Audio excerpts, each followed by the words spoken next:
Hello and welcome to the Football Dudes Extranomical Fantasy Show. He's Dave. I'm Casey. It's time to talk a little fantasy. Dave, I got a question for you, bro. What's Can up, you live this fantasy life?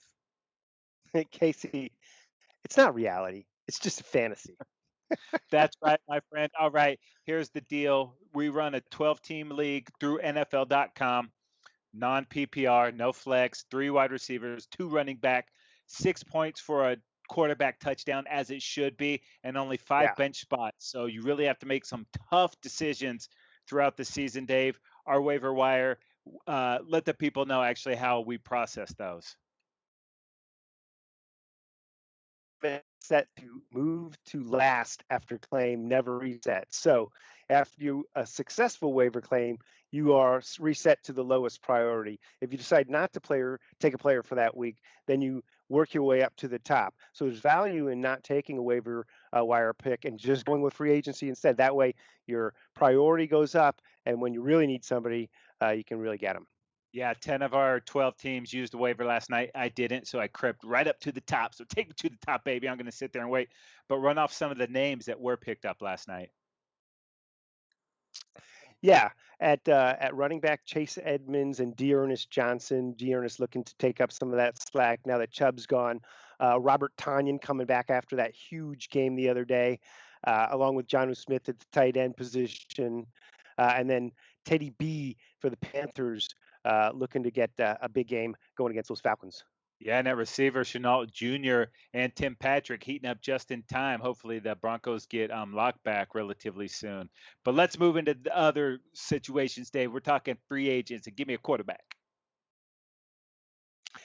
And our quarterback would be Ben Roethlisberger, Casey. I just think that he has lit it up pretty good this year, and he's usually available sitting out there for the taking. Get Big Ben, dude. Yeah, dude, and I'm going to go with your guy, Justin Herbert. They officially announced he's the starter moving forward. The Yeah, news that we already know. He's been right. really solid, pretty close to 300 yards each week, and he's improving. So I think you're going to be stoked with him, especially in the stupid dynasty leagues. But we don't do that crap. That's another show, Dave. Give me a running back. Running back Philip Lindsay, dude, coming back after that injury, getting his first action this year. Going to dip into some of those touches that Melvin Gordon has been getting. Melvin's been putting up some good numbers, so look for those touches to be split up between those guys. Yeah, dude, and I picked up Damian Harris last night. I waited for the waiver wire to go and picked him up. 100 yards against the Chiefs on Monday night. They wanted him to be the bell cow there. I know there's 17 to 20 running backs that can play at any time for the Patriots, but I think this is going to be the dude moving forward. So I'm just going to stash him on my bench, dude, and see what happens.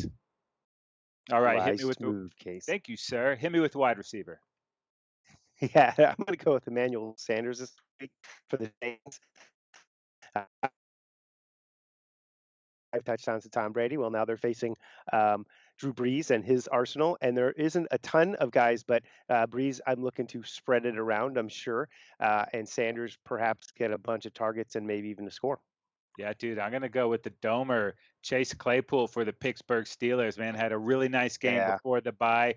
I think he's going to keep improving as the season goes on. And that Steelers offense, wow, they're a lot of fun to watch. All right, bro, getting into yeah, some slim pickings here at tight end, but see if you could pull something off the scrap heap here. yeah. I like Greg Olson. You know how productive Russell Wilson's been this season so far. Maybe he hooks up with the old man tight end. They're going against the Minnesota Vikings, who have a lot of young guys in the secondary and who have given up a ton of points. So looks like a potential good matchup for Olson. Yeah, dude, and I told the people about him last week. He's still on the scrap heap. Mo Alie-Cox, baby, almost 200 yards and two touchdowns on the year. Go ahead and pick him up if you are in need. All right, Dave. We thought the tight ends were slim pickings. Defense, not a lot there, dude. Yeah, so I'm really scrapping here, folks. But I'm going to go with the Washington football team. Yeah, you're wondering what the WFT.